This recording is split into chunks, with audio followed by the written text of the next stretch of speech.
dan salam sejahtera buat Ibu dan untuk bagi kita semua. Perkenalkan, nama saya Graciana Baban, Prodi Ners 1B. Kali ini saya akan menjelaskan yaitu tentang sistem saraf. Nah, sebelum masuk ke bagiannya, sistem saraf yaitu adalah sistem kompleks yang dimana mengatur dan juga mengkoordinasikan ke seluruh jaringan tubuh, yang dimana seperti contoh berjalan, berbicara, menelan, dan juga lain-lain. Nah, sistem saraf ini dia memiliki 3 fungsi utama, yang dimana fungsinya itu yang pertama dia mengkoordinasi ataupun mengatur terhadap lingkungan eksternal dan juga internal. Yang kedua, memproses informasi terhadap membuat informasi ataupun menyampaikan informasi pada otak dan membuat keputusan. Dan yang terakhir itu adalah di mana mengarahkan tubuh untuk menjalankan keputusan. Dan adapun sistem saraf ini terbagi atas 2, yaitu sistem saraf tepi dan sistem saraf pusat. Sistem saraf pusat atau SSP ini itu disebut dengan CNS. Kalau sistem saraf tepi ini atau SST disebut dengan PNS. Nah, sistem saraf ini dia memiliki struktur, yang dimana strukturnya itu saraf itu terdiri atas beberapa neuron dan juga sel saraf. Yang kedua, neuron itu tidak bisa dilihat tanpa mikroskop. Dan yang ketiga itu adalah saraf memiliki panjang dari kaki sampai ke otak itu kurang lebih panjangnya 2 meter lebih. Dan selanjutnya ini adalah sistem saraf pusat ini ataupun SSP ataupun PNS ini, dia itu terdiri atas otak dan juga sumsum tulang belakang. Otak dilindungi oleh tengkorak dan juga sumsum tulang belakang dilindungi oleh rusuk tulang belakang. Dan sistem saraf tepi ini ataupun PNS dia dimana dia memiliki panjang dari otak dan ke korda spinalis ke jaringan tubuh. Dan sistem saraf tepi ini terdiri atas 12 pasang saraf korda spinalis dan 31 pasang saraf spinal. Tadi 12 pasang saraf kranial dan 31 pasang saraf spinal. Nah, dan sel saraf ini dimana dibagi menjadi 2 tipe, yaitu saraf sensori dan juga motorik. Nah, di saraf sensorik ini, saraf sensorik ini dimana membawa impuls dari otak dan juga korda spinal. Kalau dia saraf motorik dimana membawa impuls menjauhi otak dan korda spinal. Dan sel saraf ini terdiri atas beberapa, dia itu ada terbagi 2 tipe sel yaitu parachimal ataupun neuron, di mana sel-sel atau sel-sel yang berfungsi kerja sistem. Dan yang kedua itu stoma sel atau gila yang berfungsi sportif. Nah, kita akan ke bagiannya. Yang pertama itu adalah otak.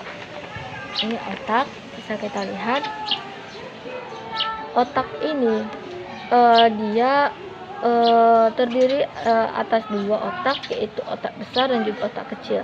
Nah, di otak ini berfungsi di mana menyampaikan informasi, yaitu saraf yang dialirkan ke seluruh tubuh, sehingga di mana otak ini bekerja untuk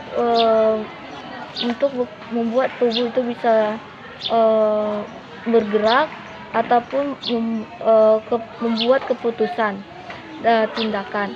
Dan cerebrum, yang pertama tuh cerebrum, yang dimana cerebrum atau otak ini dia dimana selnya ini dibagi menjadi dua bagian, yaitu hemisfer, yang dimana hemisfer ini bertanggung jawab berpikir, reasoning, dan juga memori. Nah, di otak ini terdiri atas beberapa lobus, yaitu lobus frontal, temporal, parietal, occipital, dan juga lobus insularis. Nah, selanjutnya yaitu adalah diencephalon. Diencephalon ini dimana diencephalon ini terdiri atas beberapa talamus, dan juga ada struktur bawah, yaitu hipotalamus. Dan selanjutnya itu adalah batang otak. Di batang otak ini dia itu menghubungkan yaitu sistem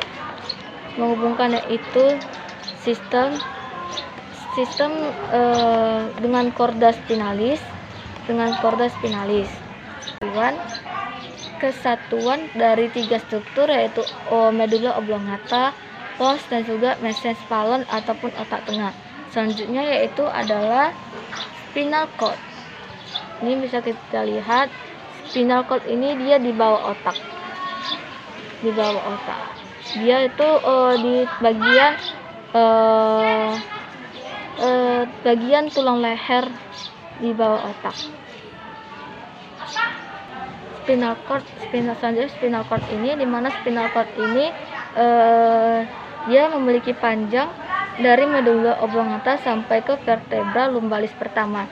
Nah, di spinal cord ini dimana dia itu menjadi kesatuan struktur, yaitu cauda equina, yang dimana memiliki 31 pasang saraf spinal keluar, dan juga akar korda spinalis. Selanjutnya itu adalah radial nerve. Radial nerve ini bisa kita lihat dia terletak di lengan. Radial nerve ini dimana dia saraf dalam tubuh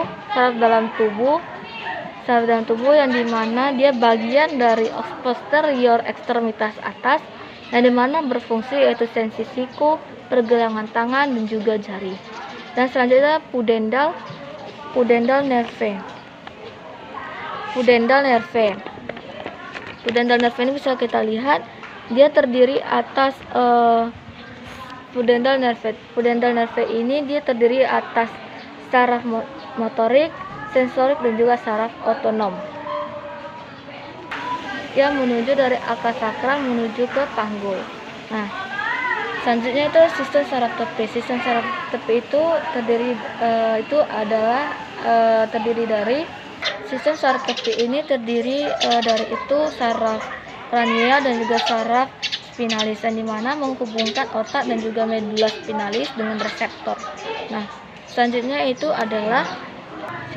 brachial plexus. Brachial plexus ini dia mengirimkan sinyal dari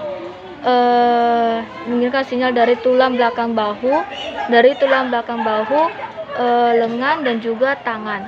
Dan juga itu ada ini thoracic nerve. Ini saraf thoracic nerve yang berada di lengan. Terus ada lumbar plexus,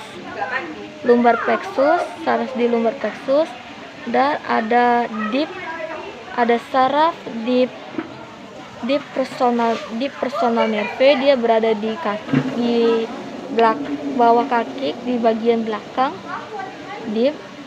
Terus ada tibia nerve, bisa kita lihat sini tibia, dia itu adalah saraf yang berada di tulang kering. Terus juga ada itu sciatic nerve, saraf sciatic nerve. Ini bisa terlihat di atas saraf yang berada di atas lutut. Dan itu ada yaitu ulnar ulnar nerve. Ulnar nerve bisa kita lihat ini ulnar nerve, di mana saraf di ulnar nerve ini ataupun di tangan. Nah, saraf di ulnar nerve ini di mana saraf berjalan sepanjang putaran bagian siku dan juga di mana menembus celah sempit antara otot dan juga lengan bawah.